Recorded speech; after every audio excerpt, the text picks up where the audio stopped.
आज सुबह से ही भारत मंडपम का ये मंच एक जीवंत प्लेटफॉर्म बना हुआ है।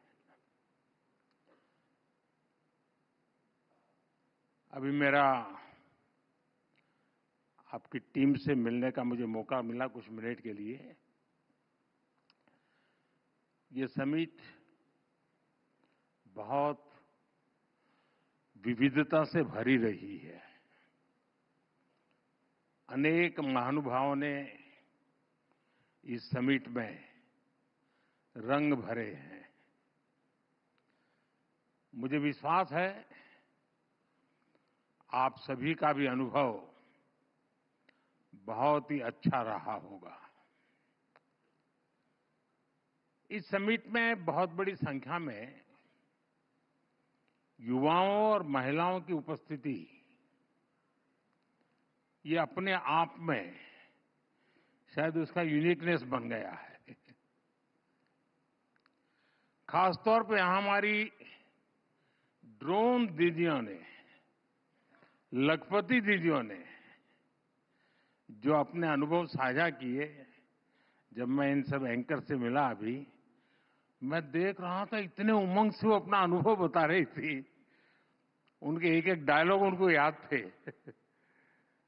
यानी अपने आप में ये बड़ा प्रेरित करने वाला अवसर रहा है।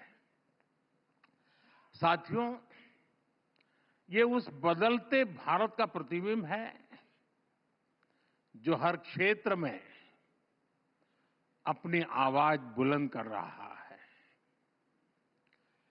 इस बदलते भारत का सबसे बड़ा सपना है 2047 तक विकसित भारत।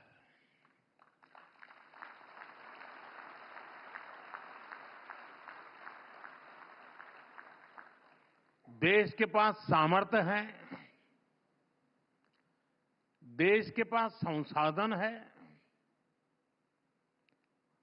और देश के पास इच्छा शक्ति भी है। स्वामी विवेकानंद जी कहते थे, उठो, जागो और तब तक नहीं रुको जब तक अपना लक्ष्य प्राप्त न कर लो। आज वही भावना मैं हर देशवासी में देख रहा हूं। विकसित भारत के लक्ष्य की प्राप्ति में ऐसे मंथन, ऐसी चर्चाएं और उसमें भी युवाओं की भागीदारी, इसकी बहुत बड़ी भूमिका है। आपने इतनी शानदार समिट का आयोजन किया और इसके लिए मैं मेरे मित्र अतिदेव सरकार जी को, मेरा पुराना साथी रजनीश को और एबीपी नेटवर्क की पूरी टीम को बहुत बधाई देता हूं।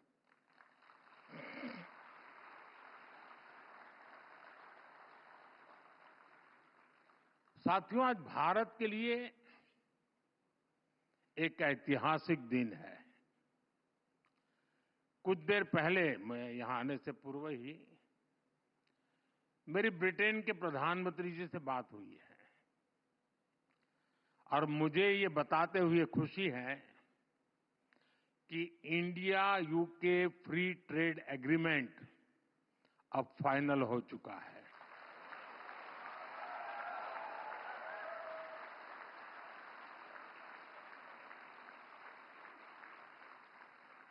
विश्व की दो बड़ी और ओपन मार्केट इकोनॉमी के बीच आपसी व्यापार और आर्थिक सहयोग का यह समझौता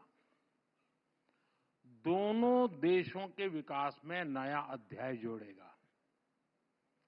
यह हमारे युवाओं के लिए बहुत बड़ी खुशखबरी है। इससे भारत में इकोनॉमिक एक्टिविटी को बूस्ट मिलेगा और इंडियन बिजनेसेस और एमएसएमईज के लिए नई अपॉर्चुनिटीज के रास्ते खुलेंगे। आपको पता है कुछ ही समय पूर्व हमने यूएई, ऑस्ट्रेलिया, मॉरिशस इनके साथ भी ट्रेड एग्रीमेंट साइन किए हैं। यानी भारत आज सिर्फ रिफॉर्म से नहीं कर रहा, बल्कि दुनिया के साथ एक्टिवली एंगेज करके अपने आप को एक वाइब्रेंट ट्रेड और कॉमर्स हब बना रहा है। साथियों, बड़े निर्णय लेने के लिए, अपने लक्ष्यों की प्राप्ति के लिए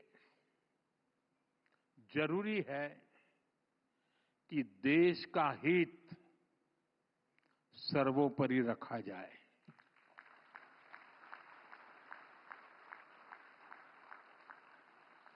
देश के सामर्थ्य पर भरोसा किया जाए। लेकिन दुर्भाग्य से हमारे देश में दशकों तक एक विपरीत धारा बही और देश ने इसका बहुत नुकसान उठाया। एक दौर था जब कोई भी बड़ा फैसला लेने से पहले, कोई बड़ा कदम उठाने से पहले ये सोचा जाता था कि दुनिया क्या सोचेगी, वोट मिलेगा या नहीं मिलेगा, कुर्सी बचेगी कि नहीं बचेगी,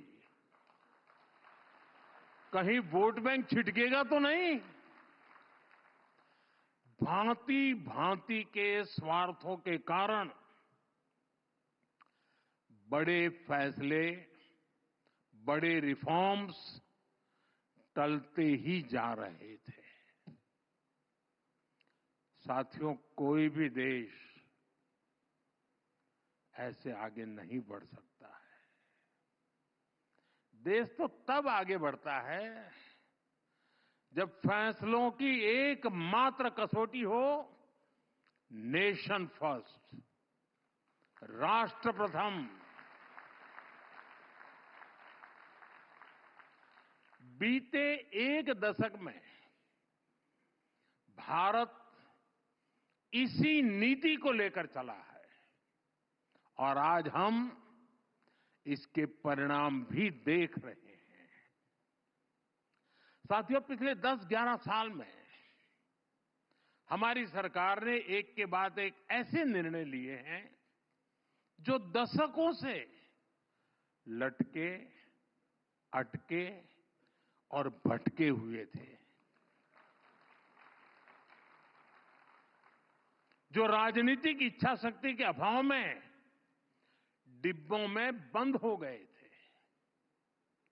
अब जैसे एक उदाहरण हमारे बैंकिंग सेक्टर का है। बैंकिंग सेक्टर जो इकोनॉमी की रीढ़ होता है, पहले ऐसी कोई समिट नहीं होती थी जो बैंकों के घाटे पर बात किए बिना पूरी होती हो। और वाकई 2014 से पहले हमारे देश में बैंक पूरी तरह बर्बाद होने के कगार पर थे। अब आज क्या स्थिति है? आज भारत का बैंकिंग सेक्टर दुनिया के सबसे मजबूत सिस्टम में से एक है। हमारे बैंक रिकॉर्ड प्रॉफिट में है और डिपॉजिटर्स को इसका फायदा मिल रहा है। ये इसलिए हुआ क्योंकि हमारी सरकार ने बैंकिंग सेक्टर में लगातार रिफॉर्म्स किए, देश हित में छोटे बैंकों का मर्जर किया, उनका सामर्थ्य बढ़ाया। आपको एयर इंडिया की पुरानी हालत भी याद होगी। एयर इंडिया डूब रही थी। हर वर्ष देश के हजारों करोड़ रुपए डूब रहे थे, लेकिन फिर भी पहले की सरकार फैसला लेने से डरती थी। हमने फैसला लिया और देश को लगातार हो रहे नुकसान से बचाया। क्यों? क्योंकि हमारे लिए देश हित सर्वोपरि है। साथियों, हमारे देश के पूर्व प्रधानमंत्री ने माना था कि अगर सरकार 1 रुपया गरीब को भेजती है तो उसमें से 85 पैसा लूट जाता है। सरकारें बदलती रही, साल बीतते रहे, लेकिन गरीब के हक का पूरा पैसा उसे मिले, इस दिशा में ठोस काम नहीं हुआ। गरीब का पूरा पैसा गरीब को मिले, 1 रुपया दिल्ली से निकले तो 100 के 100 पैसे उसके पास पहुंचने चाहिए। इसके लिए हमने डायरेक्ट बेनिफिट ट्रांसफर की व्यवस्था की। और इससे सरकारी स्कीम्स में लीकेज रुकी, लाभार्थियों तक सीधे बेनिफिट पहुंचा। सरकार की फाइलों में 10 करोड़ ऐसे फर्जी लाभार्थी थे, ये जरा समझना। 10 करोड़ ऐसे फर्जी लाभार्थी थे जिनका कभी जन्म भी नहीं हुआ था और उन्हें पूरे ठाठ से सारी सुविधाएं मिल रही थी। 10 करोड़। पहले वाले यही सिस्टम बनाकर गए थे। हमारी सरकार ने इन 10 करोड़ फर्जी नामों को सिस्टम से हटाया और डीबीटी के माध्यम से सीधा पूरा का पूरा पैसा गरीबों के बैंक खातों में भेजा। इससे 3.5 लाख करोड़ रुपए से ज्यादा 3.5 लाख करोड़ रुपए से ज्यादा गलत हाथों में जाने से बचा है।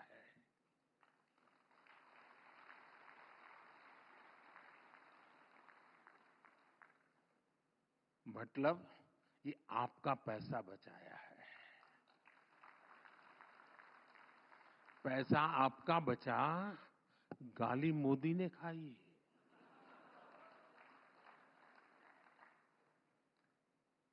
साथियों, आप 1 रैंक 1 पेंशन का मामला ही देखिए। ये अनेक दशकों से लटका हुआ था। पहले ये तर्क देकर इसको ठुकराया जाता था कि इससे सरकारी खजाने पर बोझ पड़ेगा। हमारी सरकार ने देश की रक्षा के लिए जीवन खपाने वालों के हित को सर्वोपरि रखा। आज ओआरओपी से लाखों लाख सैनिक परिवारों का फायदा हो रहा है। अब तक हमारी सरकार ओआरओपी के 1.25 लाख करोड़ रुपए से ज्यादा पूर्व फौजियों को दे चुकी है। साथियों, देश में गरीब परिवारों को भी आरक्षण मिले, इसको लेकर भी दशकों तक सिर्फ बातें हुई। इसको लागू करने का निर्णय हमारी सरकार ने किया। लोकसभा और विधानसभा में महिलाओं को 33% आरक्षण के मामले में क्या क्या होता रहा, ये भी देश ने पूरी तरह देखा है। इसके पीछे भी कुछ लोगों का स्वार्थ था, लेकिन राष्ट्र हित में ये जरूरी था। इसलिए हमारी सरकार ने लोकसभा विधानसभा में विमेन रिजर्वेशन का कानून बनाकर नारी शक्ति को सशक्त किया। साथियों, अतीत में कितने ही ऐसे विषय रहे जिन पर चर्चा करने के लिए ही कोई तैयार नहीं था। डर था कि कहीं वोट बैंक नाराज हो जाए तो। अब जैसे ट्रिपल तलाक का मामला, इससे अनगिनत मुस्लिम बहनों का जीवन बर्बाद हुआ, लेकिन सत्ता में बैठे लोगों को इससे कोई फर्क नहीं पड़ता था। महिलाओं के हित में, मुस्लिम परिवारों के हित में हमारी सरकार ने ट्रिपल तलाक के विरुद्ध कानून बनाया। वक्फ कानून में जरूरी सुधार की जरूरत भी अनेक दशकों से महसूस की जा रही थी, लेकिन वोट बैंक को खुश करने के लिए इस नेक काम को भी बदनाम करके रख गया था। अब जाकर वक्फ कानून में वो संशोधन किए गए हैं जो सही मायने में मुस्लिम माताओं बहनों, गरीब मुसलमान, पसमानदा मुसलमानों के काम आएगा। साथियों, एक और बहुत बड़ा काम हुआ है जिसकी चर्चा उतनी नहीं होती। ये काम नदियों से जोड़ने से जुड़ा है। अभी पानी के संबंध में अतिदेव जी ने पूछा क्या करेंगे। दशकों तक हमारी नदियों के पानी को तनाव का, झगड़े का विषय बनाकर रखा गया, लेकिन हमारी सरकार ने राज्य सरकारों के साथ मिलकर नदियों के जोड़ने का एक महाअभियान शुरू किया है। केन बेतवा लिंक परियोजना, पार्वती काली सिंध चंबल लिंक परियोजना, इनसे लाखों किसानों को फायदा होगा। वैसे आजकल तो मीडिया में पानी को लेकर काफी चर्चा चल रही है।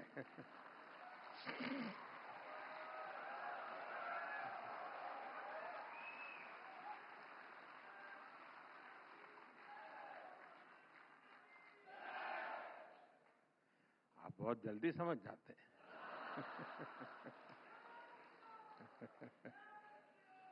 पहले भारत के हक का पानी भी बाहर जा रहा था, अब भारत का पानी भारत के हक में बहेगा। भारत के हक में रुकेगा और भारत के ही काम आएगा। साथियों, अक्सर लोग इस बात को दोहराते हैं कि इतने दशकों बाद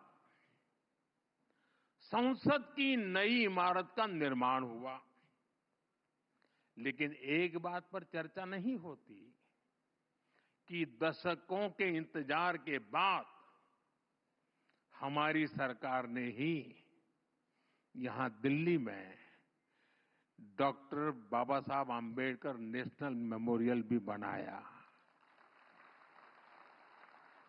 अटल जी की जब सरकार थी उस समय इसकी बात शुरू हुई थी, लेकिन इसके निर्माण का काम भी एक दशक तक लटका रहा। हमारी सरकार ने इसको तो पूरा किया ही, देश और दुनिया में बाबा साहब से जुड़े प्रमुख स्थलों को पंच तीर्थ के रूप में विकसित किया है। साथियों, 2014 में हमारी सरकार ऐसी परिस्थिति में बनी थी जब सरकारों पर देशवासियों का विश्वास लगभग टूट चुका था। कुछ लोग तो ये सवाल उठाने लगे थे कि क्या हमारे देश में लोकतंत्र और विकास साथ साथ चल सकते हैं। लेकिन आज जब कोई भारत को देखता है तो गर्व से कह सकता है, डेमोक्रेसी कैन डिलीवर। यानी डेमोक्रेसी रिजल्ट दे सकती है। पिछले एक दशक में 25 करोड़ लोग गरीबी से बाहर आए हैं। इससे पूरी दुनिया को यह संदेश मिला है, डेमोक्रेसी कैन डिलीवर। जिन करोड़ों छोटे उद्यमियों को मुद्रा योजना से लोन मिला, उन्हें आज महसूस होता है कि डेमोक्रेसी कैन डिलीवर। हमारे देश में दर्जनों जिलों को पिछड़े होने का ठप्पा लगाकर अपने हाल पर छोड़ दिया गया था। आज जब वही जिले एस्पिरेशनल डिस्ट्रिक्ट बनकर विकास के पैरामीटर्स में अच्छा प्रदर्शन कर रहे हैं, तो स्पष्ट होता है डेमोक्रेसी कैन डिलीवर। यहां बहुत कम लोगों को पता होगा, हमारे देश में ट्राइबल्स में भी ऐसी अति पिछड़ी ट्राइबल जातियां थी जिन तक विकास का लाभ नहीं पहुंच पाया था। आज जब पीएम जनमन योजना से इन जातियों तक सरकारी सुविधा पहुंची है, तो उन्हें भी भरोसा हुआ है कि डेमोक्रेसी कैन डिलीवर।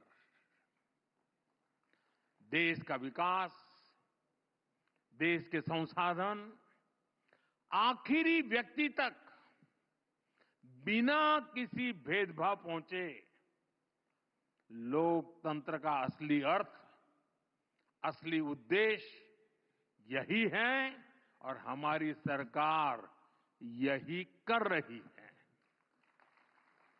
साथियों, आज एक ऐसे भारत का निर्माण हो रहा है जिसके विकास की गति तेज हो, और वो भारत सोच से, संकल्प से और संवेदना से भी समृद्ध हो। हमने ह्यूमन सेंट्रिक ग्लोबलाइजेशन का वो रास्ता चुना है जहां ग्रोथ सिर्फ बाजार से तय नहीं होगी, लोगों को गरिमा का जीवन मिले, उनके सपने पूरे हो। हमारे लिए ये विकास का बड़ा पैमाना है। हम जीडीपी सेंट्रिक अप्रोच के बजाय जीईपी सेंट्रिक प्रोग्रेस की तरफ बढ़ रहे हैं। और जब मैं जीईपी कहता हूं तो इसका अर्थ है gross empowerment of people, GEP. मतलब सबका सशक्तिकरण। जब गरीब को पक्का घर मिलता है तो वो सशक्त होता है, उसका स्वाभिमान बढ़ता है। जब गरीब के घर में शौचालय बनता है तो उसे खुले में शौच के अपमान और पीड़ा से मुक्ति मिलती है। जब आयुष्मान भारत योजना से गरीब को 5 लाख रुपए तक का मुफ्त इलाज मिलता है तो उसके जीवन की बहुत बड़ी चिंता कम होती है। ऐसे अनेक उदाहरण हैं जो संवेदनशील विकास के रास्ते को मजबूत कर रहे हैं, देश की जनता को एम्पावर कर रहे हैं। साथियों, अभी कुछ दिनों पहले सिविल सर्विस डे के दौरान मैंने नागरिक देवो भव इस मंत्र की बात कही थी। ये हमारी सरकार का मूल विचार है। हम जनता में जनार्दन देखने वाले लोग हैं। पहले सरकार में माई बाप कल्चर हावी होता, अब जनता की सेवा की भावना ही उसी को लेकर काम होता है। सरकार खुद नागरिक तक सेवा पहुंचाने की पहल करती है।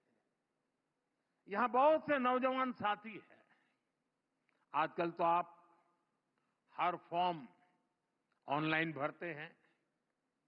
एक समय था जब अपने ही डॉक्यूमेंट्स को अटेस्ट कराने के लिए सरकारी दफ्तरों के चक्कर काटने पड़ते थे।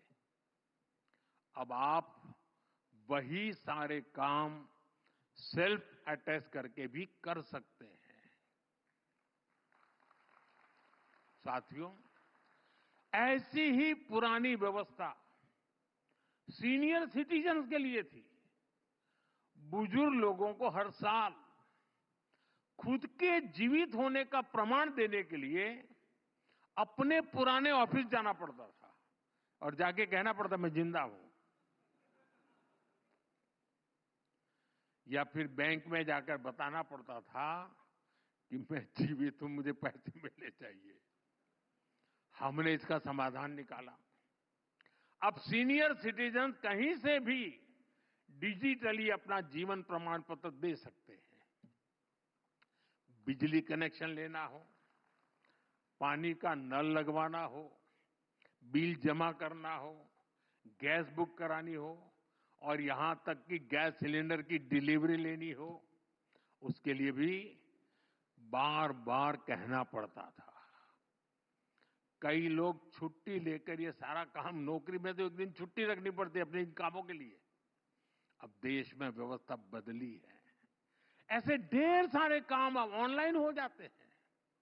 हम लगातार ये कोशिश कर रहे हैं कि हर वो इंटरफेस जहां लोगों को सरकार से कोई इंटरेक्शन करना हो, जैसे पासपोर्ट का काम हो, टैक्स रिफंड का काम हो, ऐसे हर काम सिंपल, फास्ट और एफिशिएंट है। यही नागरिक देवो भव, इसका उस मंत्र का उद्देश्य है।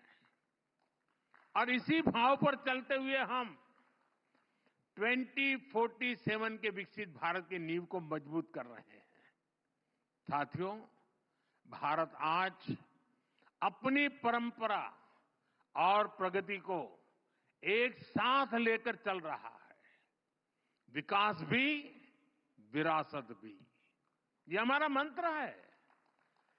ट्रेडिशन और टेक्नोलॉजी कैसे एक साथ थ्राइव करती है, ये हम भारत में देख रहे हैं। आज हम डिजिटल ट्रांजैक्शन में दुनिया में टॉप के देशों में हैं और साथ ही हम योग और आयुर्वेद के ट्रेडिशन को भी पूरी दुनिया में ले जा रहे हैं। आज दुनिया भारत में निवेश करने के लिए उत्सुक है। बीते एक दशक में रिकॉर्ड एफडीआई भारत में आया है और साथ दूसरा सामान भी रिकॉर्ड संख्या में भारत आ रहा है। आज भारत दुनिया का दूसरा सबसे बड़ा फोन निर्माता है और साथ ही हम मिलेट जैसे सुपर फूड के उत्पादन में भी सबसे आगे हैं। सूर्य मंदिर वाले भारत ने सोलर एनर्जी के प्रोडक्शन में भी 100 गीगावाट की कैपेसिटी हासिल कर ली है। को आने वाले हजारों वर्षों के लिए भारत की ताकत बना रहे हैं। साथियों, 2047 तक विकसित भारत की इस यात्रा में हर कदम का अपना महत्व है और कई बार कुछ लोगों को इस बात का अंदाजा भी नहीं होता कि सरकार जो निर्णय आज ले रही है उसका मल्टीप्लायर इफेक्ट कितना बड़ा होगा, कितना दूरगामी होगा। मैं आपको एक ही सेक्टर का, मीडिया और कंटेंट क्रिएशन का उदाहरण दूंगा। आप याद कीजिए, 10 साल पहले जब मैं डिजिटल इंडिया की बात करता था तब कई लोग बहुत सारी आशंकाएं व्यक्त करते थे, लेकिन आज डिजिटल इंडिया हमारे जीवन का एक सहज हिस्सा हो चुका है। सस्ते डेटा और सस्ते मेड इन इंडिया स्मार्टफोन्स ने एक नई क्रांति को जन्म दिया है। डिजिटल इंडिया से कैसे ईज ऑफ लिविंग बढ़ी है, ये हम सब देख रहे हैं, लेकिन डिजिटल इंडिया ने कैसे कंटेंट और क्रिएटिविटी का एक नया संसार बना दिया है, इसकी चर्चा कम होती है। आज गांव में अच्छा खाना बनाने वाली एक महिला मिलियन सब्सक्राइबर क्लब में है। किसी आदिवासी क्षेत्र का युवा अपनी लोक कला से दुनिया भर के दर्शकों को जोड़ रहा है। कोई स्कूल में पढ़ने वाला नौजवान है जो टेक्नोलॉजी को शानदार तरीके से बता रहा है, समझा रहा है। अभी मुंबई में पहली वेव समिट हुई है।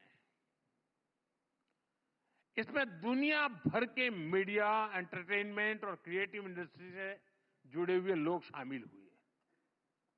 मुझे भी इसका हिस्सा बनने का मौका मिला था। मुझे कोई बता रहा था कि अकेले YouTube ने ही बीते 3 साल में भारत के कंटेंट क्रिएटर्स को 21,000 करोड़ रुपए का पेमेंट किया है। 21,000 करोड़ रुपीस। यानी आज हमारा फोन सिर्फ कम्युनिकेशन का ही नहीं, क्रिएटिविटी का, कमाई का भी बहुत बड़ा टूल बन गया है। साथियों, 2047 के विकसित भारत के लक्ष्य के साथ एक और अभियान की पार्टनरशिप है और वो अभियान है आत्मनिर्भर भारत। आत्मनिर्भरता हमारे इकोनॉमिक डीएनए का हिस्सा रही है। फिर भी हमें ये बताया जाता था कि भारत कोई मेकर नहीं, सिर्फ एक मार्केट है।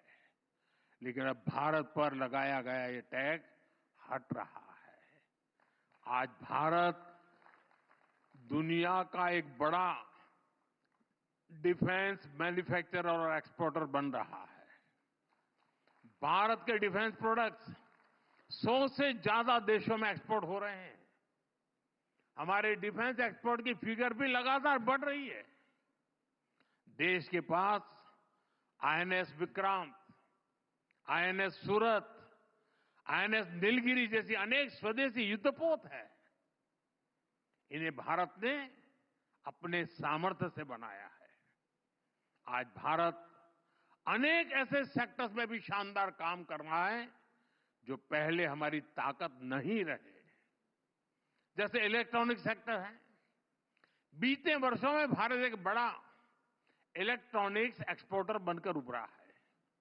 आज हमारे लोकल प्रोडक्ट्स ग्लोबल हो रहे हैं।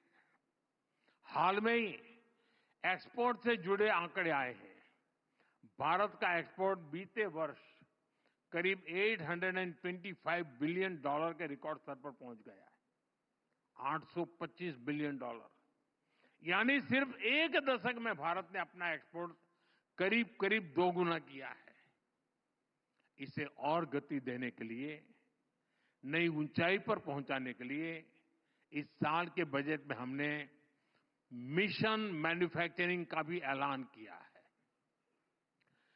मैन्युफैक्चरिंग की ये ताकत भारत के लोगों की पहचान, क्रिएटर्स, इनोवेटर्स और डिसरप्टर्स के रूप में आज दुनिया में उसकी एक पसंद बना रही है। साथियों, ये दशक आने वाली सदियों के लिए भारत की दिशा तय करने वाला है। ये देश का नया भाग्य लिखने का कालखंड है। ये स्पिरिट मैं देश के हर नागरिक में देख रहा हूं। देश के हर संस्थान, हर सेक्टर में देख रहा हूं। इस समिट के दौरान भी यहां जो चर्चा हुई है, उसमें भी हमने यही महसूस किया है। मैं एक बार फिर एबीपी नेटवर्क को इस समिट के लिए बहुत बहुत बधाई देता हूं और मुझे भी, क्योंकि अब देर रात होने वाली है, फिर भी आप इतनी बड़ी तादाद में यहां मौजूद हैं, ये भी अपने आप में उज्जवल भविष्य की निशानी है।